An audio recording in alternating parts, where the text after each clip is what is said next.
And Bill Baruch, I'm coming to you first because you bought Tesla. I did. You know, it is a starter position. It's not like I threw a slug in there, 5% for the position. I don't care. You bought it. But it is. You don't need a disclaimer. I'm happy with it. But what I'm saying for the viewers is I'm not saying go here right now and YOLO Tesla. What I'm saying is one of my strengths is position sizing, risk management, and that's what you want to do here. We started a starter position. I would like to build further into this.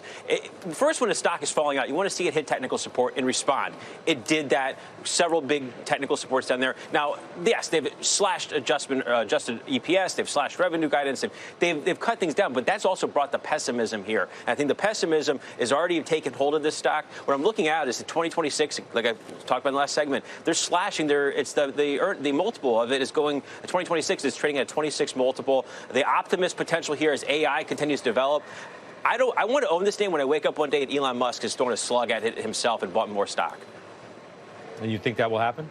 I think it's around the corner. I think it's very soon around the corner that Elon would do that. I have no inside information on that. I'm just assuming that he delivered a great earnings call in the sense of delivering the notes, but he didn't have a ton of enthusiasm out of it. What we may be looking to see this stock come down is.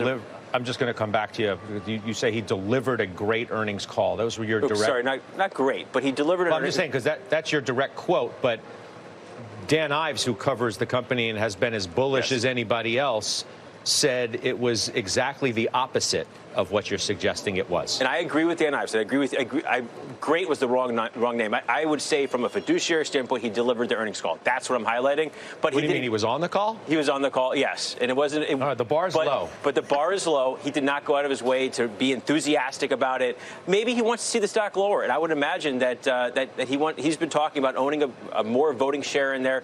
I think he wants them to give it to him. Yeah, he wants. He's not talking about buying more stock. He's talking about give me more votes so I can control this and give me my $55 billion payout. Why are we in court in Delaware? That's what on his agenda right now. That is a disappointment, and that aligns with the pessimism that's building here. So I think overall, though, I do think at one point we'll wake up one morning and he's been buying stock.